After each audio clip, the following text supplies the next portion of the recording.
ಇಲ್ಲಿನ ಶಿವ ಜ್ಯುವೆಲರಿ ಅಂಗಡಿಗೆ ಮಂಗಳವಾರ ಬೆಳಗಿನ ಜಾವ ಸುಮಾರು 2 ಗಂಟೆ ಸಮಯದಲ್ಲಿ ಕನ್ನ ಹಾಕಿರುವ ಕಳ್ಳರು ಅಂಗಡಿಯ ಬೀಗ ಹಾಗೂ ಶಟರ್ ಮುರಿದು ಒಳನುಗ್ಗಿದ್ದಾರೆ.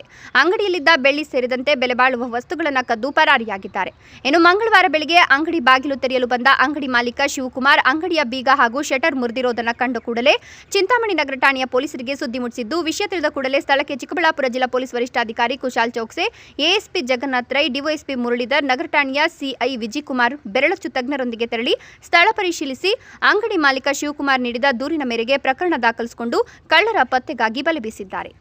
ನಮ್ಮ Chikkaballapura district Chintamani town police station ಮೆಟ್ಸಲ್ಲಿ ಐಜಾಜ್ ಚಾಪ್ಟರ್ ಶಿವ ಜ್ಯುವೆಲರ್ಸಲ್ಲಿ ಒಂದು ಶಟರ್ ಬ್ರೇಕ್ ಆಗಿದೆ ಈ ಥರ ಮಾಹಿತಿ ಬಂದಿತ್ತು. ಬೆಳಿಗ್ಗೆ ನಮ್ಮ ಟೌನ್ ಇನ್ಸ್ಪೆಕ್ಟರ್ ಮತ್ತು DSP ಅವರು ಇಲ್ಲಿ ಬಂದು ಚೆಕ್ ಮಾಡಿದ್ದಾರೆ. ಆಮೇಲೆ ನಮ್ಮ scene of crime officers finger print ಎಲ್ಲರಿಗೆ ಕರೆದು ಡಾಗ್ ಸ್ಕ್ವಾಡ್ಗೆ ಕರೆದು ನಾವು ಚೆಕ್ ಮಾಡಿದ್ದೀವಿ, ಓಪನ್ ಮಾಡಿದ್ದೀವಿ. ಶಟರ್ದು ಲಾಕ್ ಹೊರಗಡೆಯಿಂದ ಬ್ರೇಕ್ ಮಾಡಿದ್ದಾರೆ, ಅದು ನಿಜ.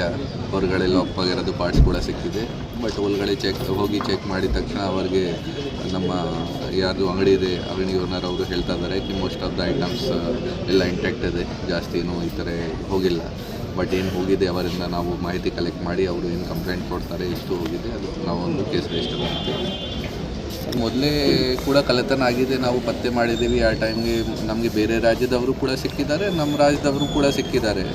ಸೊ ಅದು ಈ ಥರ ಹೇಳೋಕ್ಕೆ ಆಗಲ್ಲ ಓನ್ಲಿ ಹೊರಗಡೆಯಿಂದ ಬರ್ತಾ ಇದ್ದಾರೆ. ಬಟ್ CCTV ವಗೇರ ಹಾಕಬೇಕು ಮತ್ತು ಏನೇನು ಪ್ರಿಕಾಷನ್ಸ್ ತಗೋಬೇಕು. ನಮ್ಮ DSP ಅವರು ಸ್ವಲ್ಪ ದಿನ ಹಿಂದೆ ಓನ್ಲಿ 1 ಮಂತ್ ಹಿಂದೆ ಎಲ್ಲ ಜ್ಯುವೆಲ್ಲರ್ ಅಸೋಸಿಯೇಷನ್ದವ್ರದ್ದು ಮೀಟಿಂಗ್ ತಗೊಂಡು ಎಲ್ಲರಿಗೆ ಪ್ರಿಕಾಷನ್ಸ್ ಹೇಳಿದ್ದಾರೆ. ಸೊ ಸುಮಾರು ಜನ ಫಾಲೋ ಮಾಡ್ತಾ ಇದ್ದಾರೆ. ಈಗ ಕೂಡ ನಾವು ಸುಮಾರು ಜನ ಜೊತೆ ಭೇಟಿ ಮಾಡಿ ಜ್ಯುವೆಲ್ಲರ್ ಅಸೋಸಿಯೇಷನ್ದವರು ಇತ್ತು, ಅವ್ರ ಜೊತೆ ಕೂಡ ಡಿಸ್ಕಸ್ ಮಾಡಿದ್ದೀವಿ.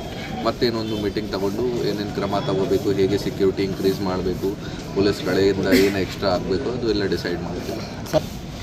ನೋಡಿ, ರೆಗ್ಯುಲರ್ ಆಗಿ ನೈಟ್ ರೌಂಡ್ಸ್ ಮಾಡ್ತಾ ಇದ್ದಾರೆ ಪೊಲೀಸ್ದವರು. ಸುಮಾರು ದಿನ ಏನು ಜಾತ್ರಾ ಬಂದೋಬಸ್ತ್ ವಗೇರ ಇದೆ, ಆ ದಿನ ಸ್ವಲ್ಪ ಸ್ಟಾಫ್ ಕಡಿಮೆ ಇರುತ್ತದೆ. ಈ ಕಾರಣ ಬಗ್ಗೆ ಸ್ವಲ್ಪ ಚಾನ್ಸಸ್ ಜಾಸ್ತಿ ಇನ್ಕ್ರೀಸ್ ಆಗುತ್ತೆ. ಬಟ್ ಅದರ್ವೈಸ್ ರಾತ್ರಿ ಟೈಮಲ್ಲಿ ತುಂಬ ಒಳ್ಳೆ ಥರ ಪ್ರಮಾಣಕ್ಕಾಗಿ ನಮ್ಮ ಪೊಲೀಸ್ ಸಿಬ್ಬಂದಿಗಳು ಆಫೀಸರ್ಸ್ ನೈಟ್ ರೌಂಡ್ಸ್ ಮಾಡ್ತಾ ಇದ್ದಾರೆ. ನಾವು ಕೂಡ ಕಂಟ್ರೋಲ್ ರೂಮಿಂದ ರೆಗ್ಯುಲರ್ ಆಗಿ ಚೆಕ್ ಮಾಡ್ತಾ ಇದ್ದೀವಿ. ಮತ್ತು ಹೇಗೆ ಥರದ ಪ್ರಕರಣ ವಗೇರ ಆಲ್ರೆಡಿ ಆಗಿದೆ. ಸೊ ನಾವು ಕೂಡ ನಮ್ಮ ಸೈಡಿಂದ ತುಂಬ ಪ್ರೊಯಾಕ್ಟಿವ್ ಆಗಿ ಎಫರ್ಟ್ಸ್ ಮಾಡ್ತಾ ಇದ್ದೀವಿ ಮತ್ತು ಈ ಥರ ಆಗಬಾರ್ದು. ಫಾರ್ ಎಕ್ಸಾಂಪಲ್ ಚಿಕ್ಕಬಳ್ಳಾಪುರಲ್ಲಿ ಜ್ಯುವೆಲ್ಲರ್ಸಲ್ಲಿ ಆಗಿತ್ತು, ಆಮೇಲಿಂದ ನಾವು ತುಂಬ ಸ್ಟ್ರಿಕ್ಟಾಗಿ ನೈಟ್ ರೌಂಡ್ಸ್ ಮಾಡ್ತಾ ಇದ್ದೀವಿ.